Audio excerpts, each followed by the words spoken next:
Bonjour frères et sœurs, c'est le frère Wilfried. Donc, au plat du jour, 12 000 femmes chrétiennes vendues aux sunnites par les islamistes de l'État islamique. Donc, nous allons très vite voir le post. Ensuite, nous allons partager la vidéo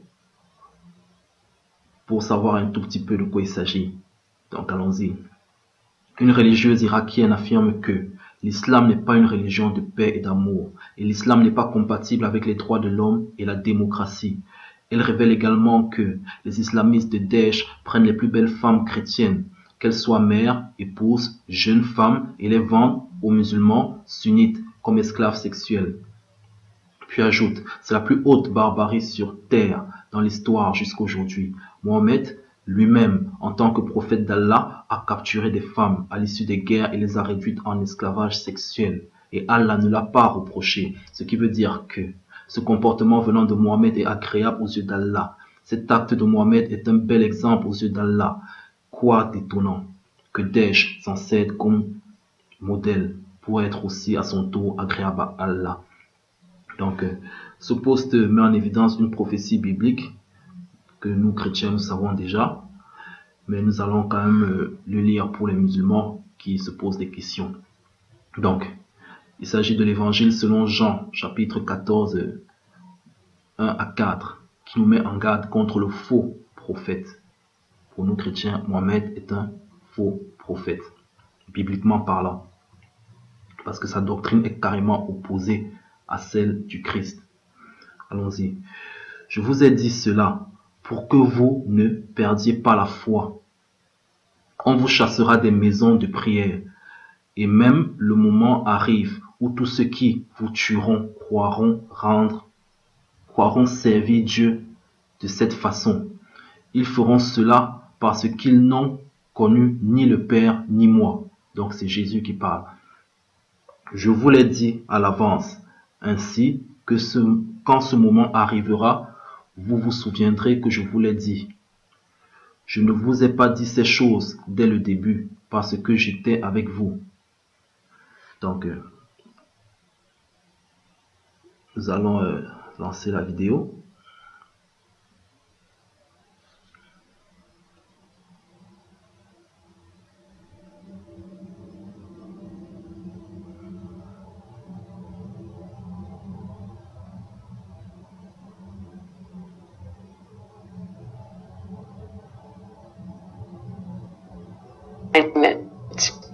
Some are calling it genocide. From Kenya to Syria to Pakistan, Muslim fanatics are slaughtering Christians.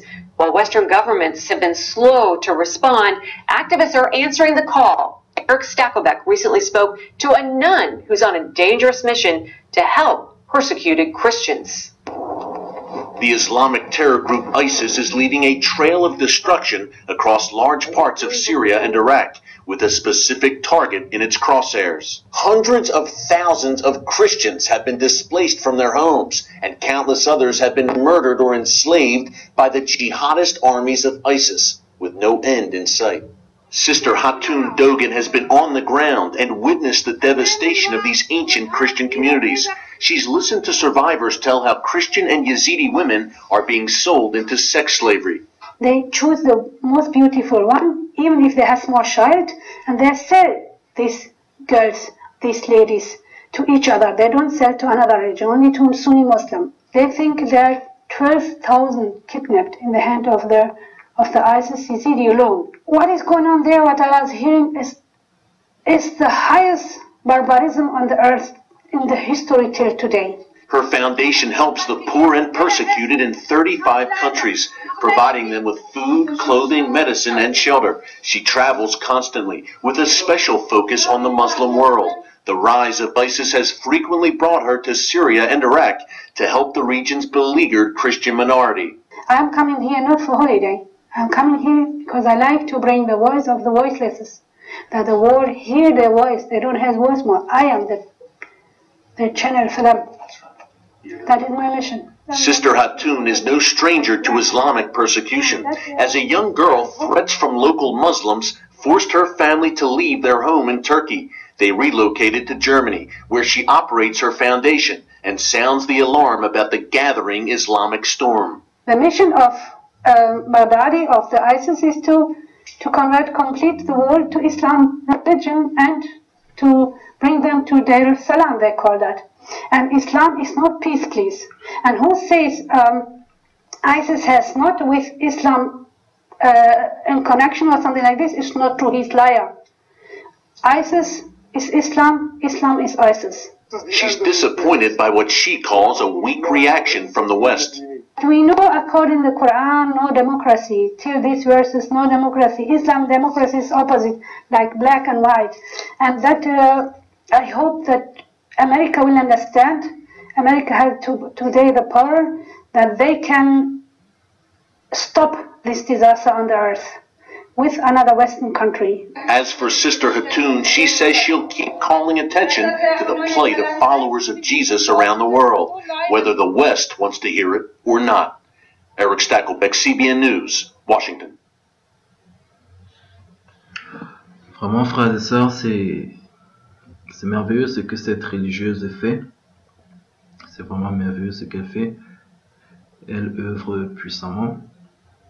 Pendant ce temps, les pharisiens bibliques nous fatiguent avec des causeries bizarres, des débats inutiles, le voile sur la tête et tout ce que vous connaissez là. Nous devons prier pour les chrétiens persécutés. Il y a plus de 100 millions de chrétiens persécutés dans le monde. Prions pour eux, prions pour eux. Et là, nous voyons qu'il y a 12 000 femmes qui sont kidnappées et vendues comme esclaves sexuels. Donc les musulmans, ils nous tournent un peu en bourrique. Pourquoi est-ce que je le dis? Parce que d'un côté, il y a les modérés, il y a les extrémistes. Et de l'autre, il y a les extrémistes. Les modérés nous disent, non, non, non, nous, l'islam, c'est la paix et tout. L'islam, c'est la paix quoi? 100 millions de chrétiens persécutés, vous faites quoi? Tous les jours à me fatiguer, à me raconter Jésus, ce n'est pas Dieu, vous me racontez plein de bêtises et tout et tout.